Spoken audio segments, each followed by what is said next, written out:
Hello everyone. Happy New Year 2026. I hope it has started good for you in every way possible. As you know, this channel is addressed to people 60 years of age and above, 65, 70, who are planning to retire, who are semi-retired or already retired in full. We want to share opinions, comments, experiences, and today I'm going to talk about resolutions. We all have made resolutions in past years. About 10 or 15 years ago, I stopped my list of resolutions because it used to be a lot of fun to get together with friends and relatives and go through all the resolutions and the things we wanted to do, and yes, I'll try and do this and that. However, at the end of the year, when I opened that list, it was a shock and very disappointing to find out that none of the things in the list were achieved at all. My life got involved into other things and I even forgot about those resolutions.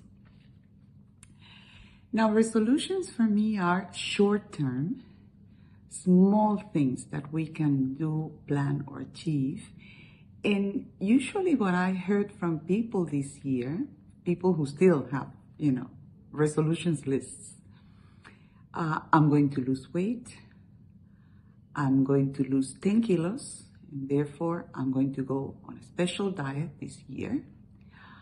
I'm going to exercise more. I'm going to start walking 30 minutes 3 times a week, or I'm going to ride on my bike twice a week more often for long distances.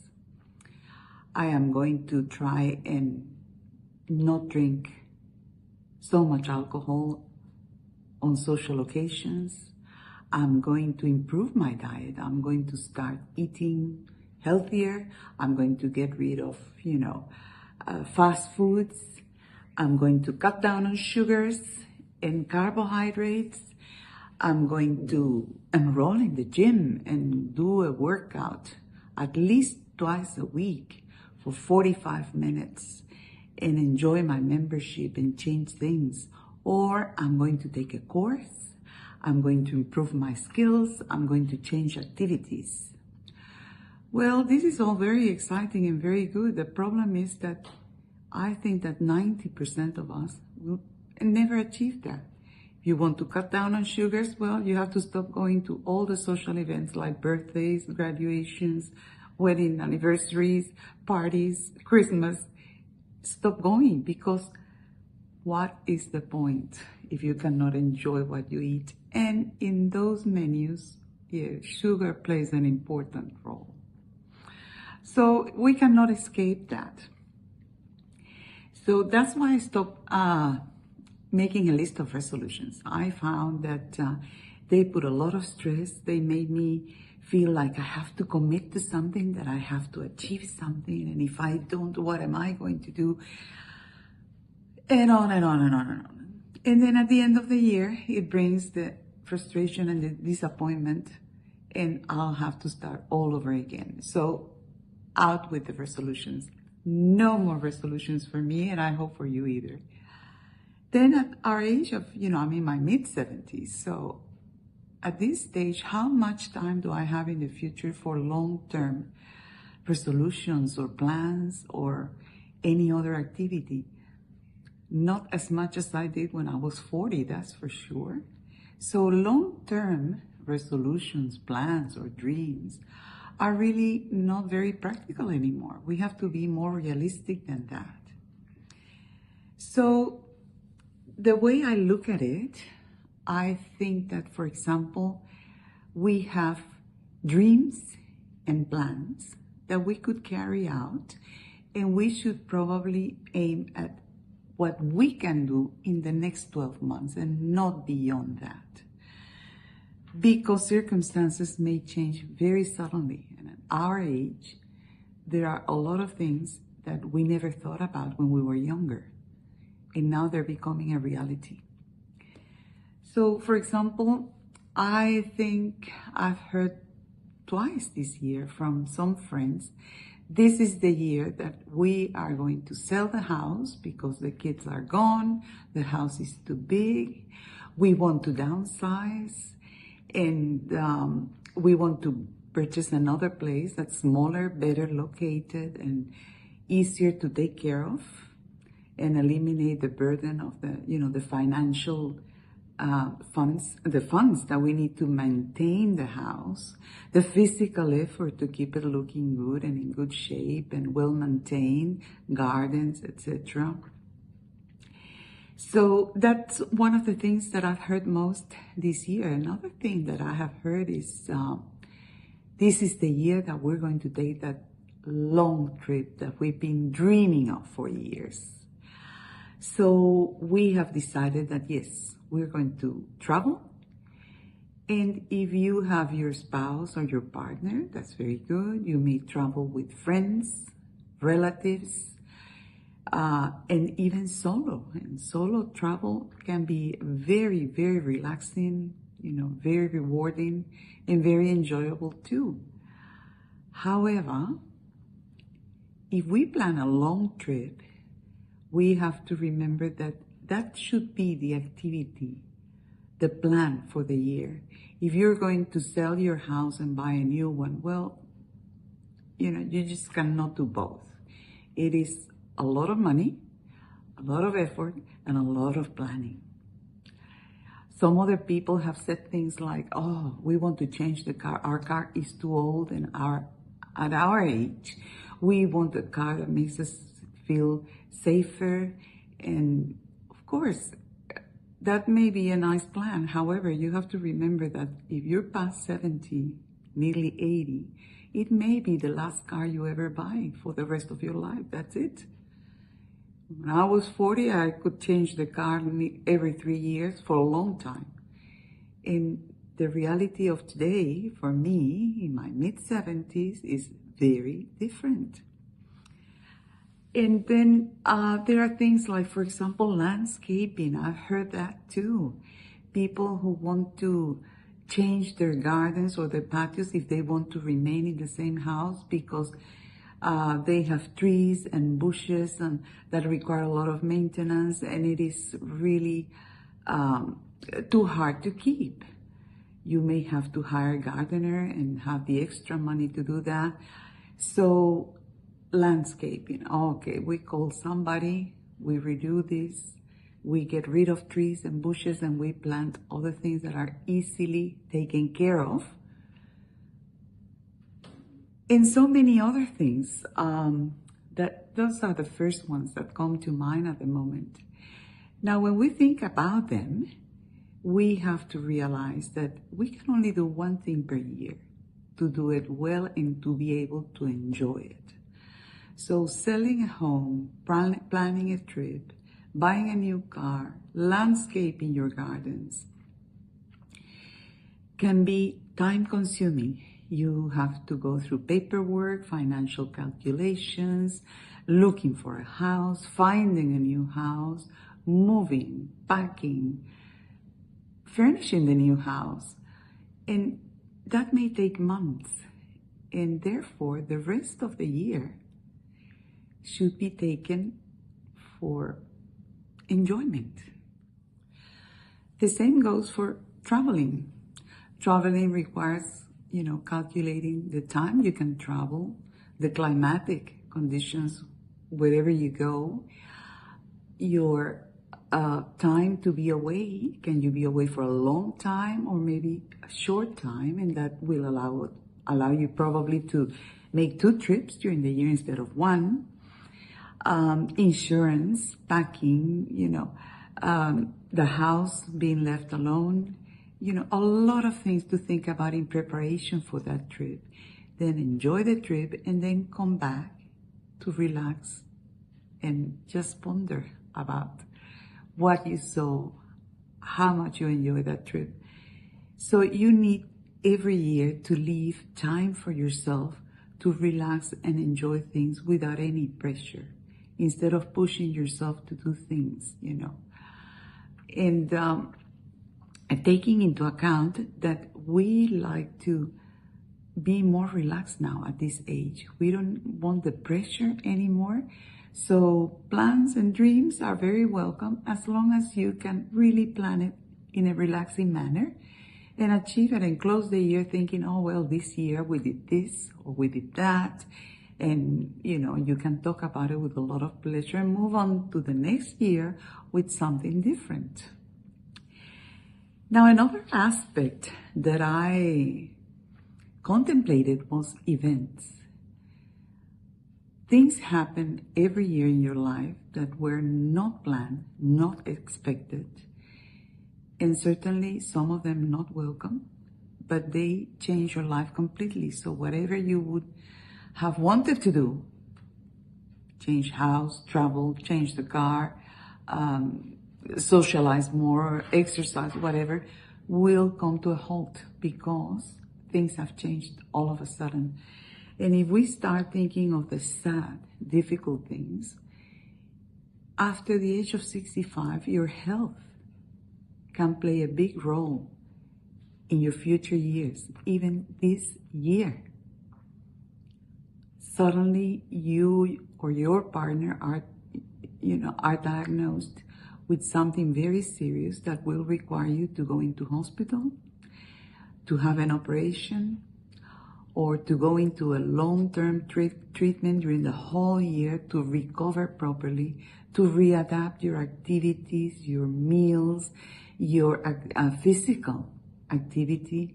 Your mobility may change. I know so many people last year, a couple of my friends developed a very serious condition with the hip. They now are into a waiting list for hip replacement surgery.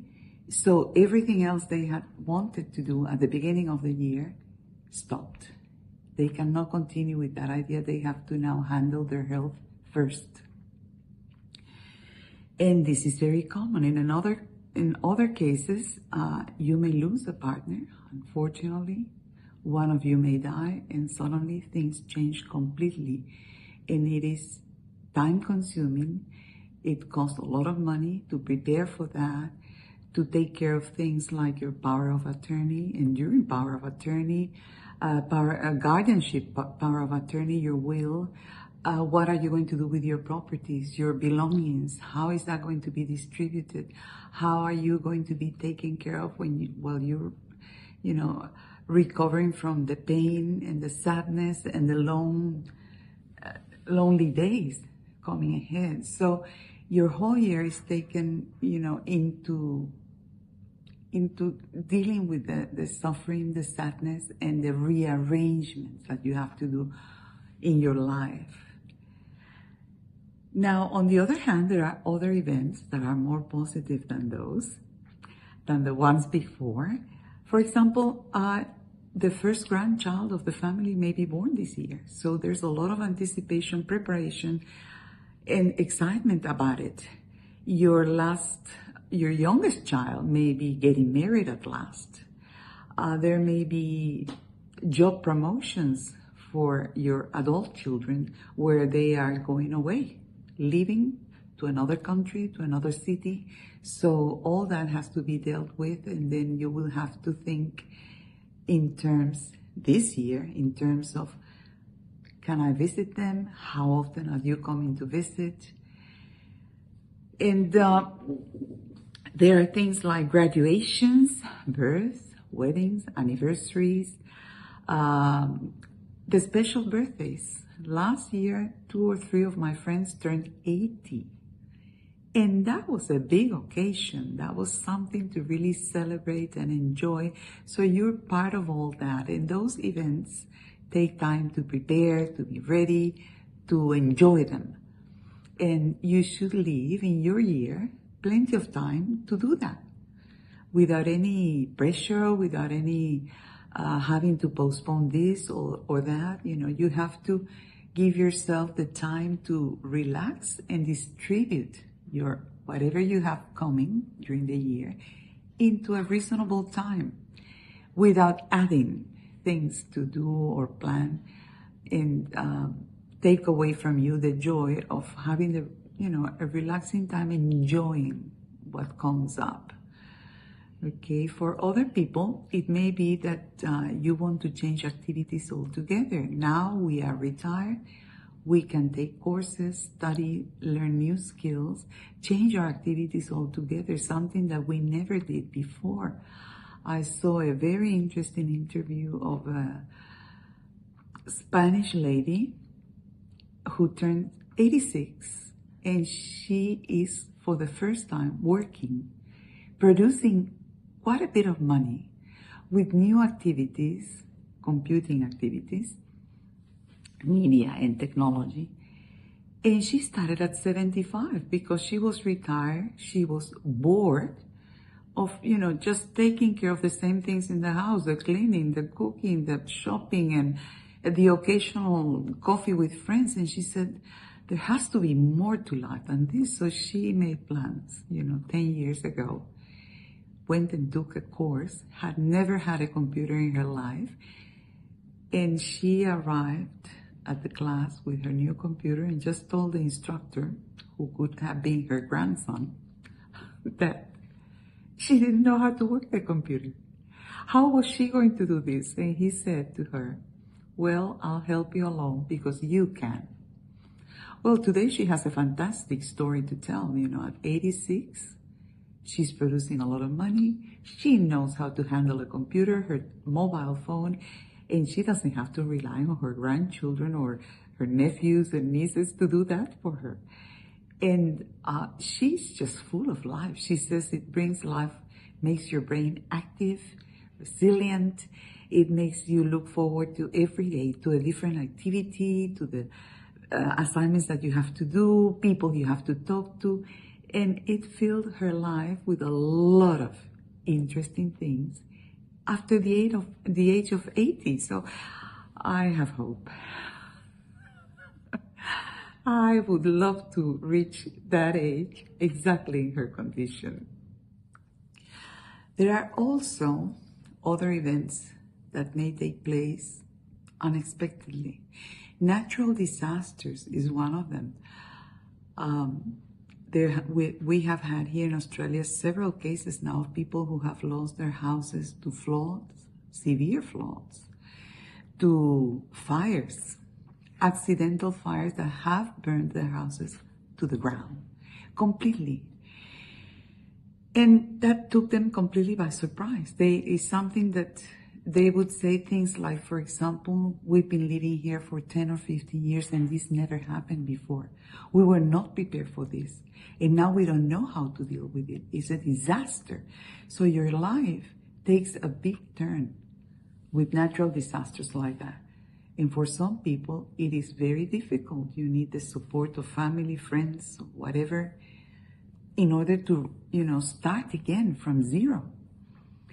And that may not leave room in the year for you to make any other plans for the things that you were hoping to do that were enjoyable. You have to deal with this first now and foremost. And it'll take probably not only this year, it will go into future years as well. So these are some of the events that that could take place. And we find ourselves really unprepared for that. We tend to hear these things on the news all the time, and we think that we are not vulnerable to that, and that none of that is going to happen to us, There was big storms was another thing, roofs collapsing, and suddenly you have to spend months, repairing a house, repairing a garage. Where are you going to sleep? Maybe you cannot cook any meal. The roof collapsed and you cannot use your kitchen. You have to get out of the house and carry on with all the inconveniences of that. So there goes the year.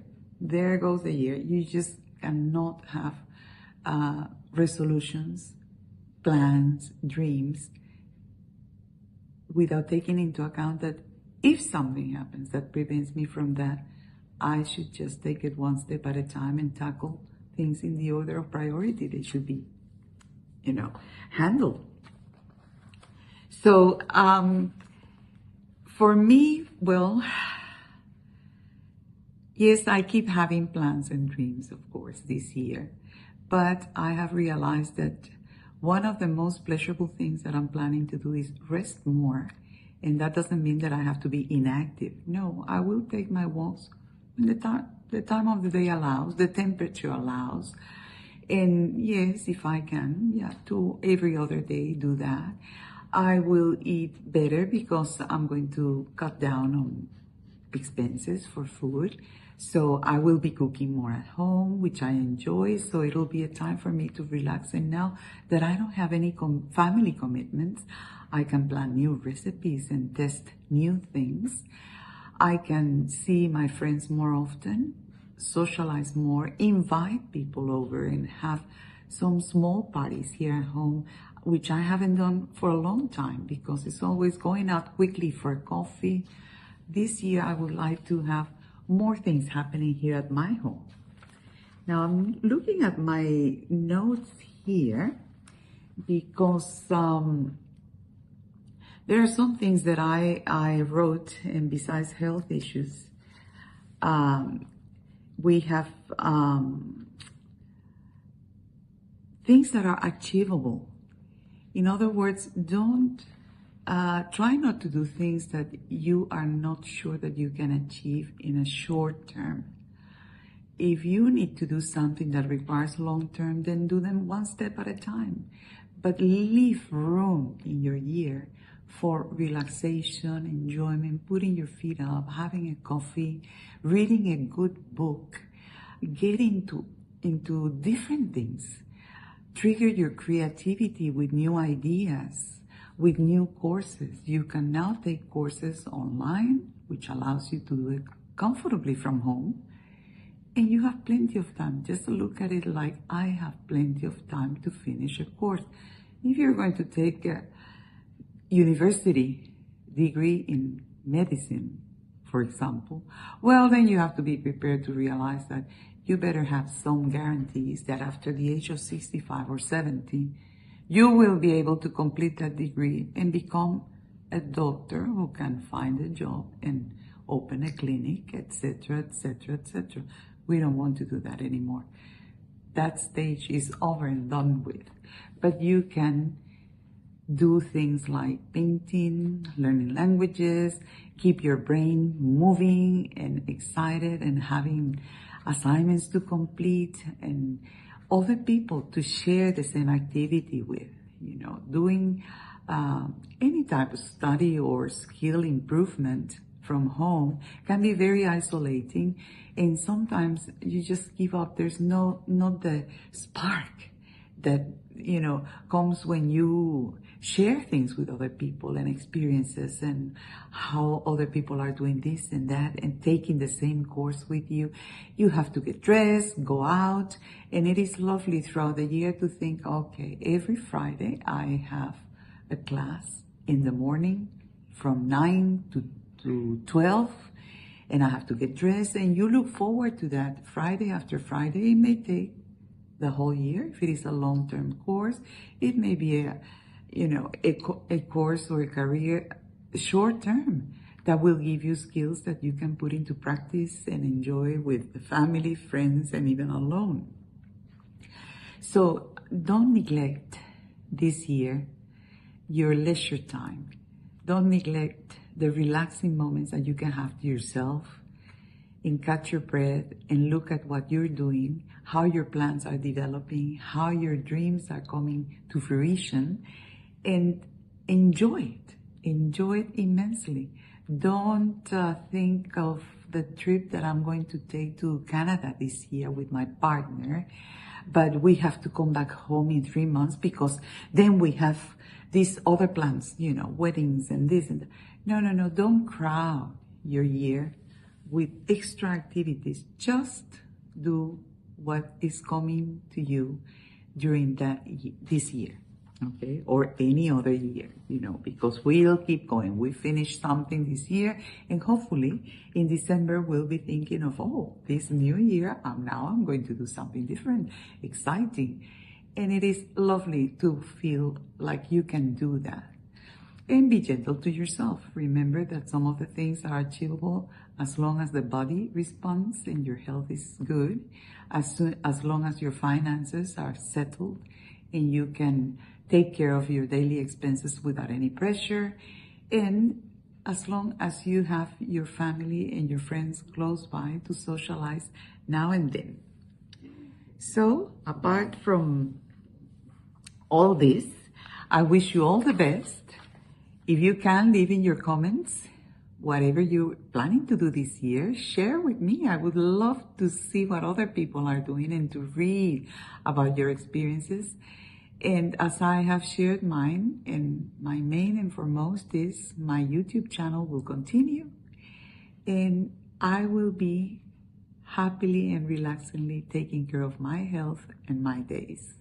And with that, I'll leave you until the next video, hopefully next week. Enjoy yourselves and God bless you.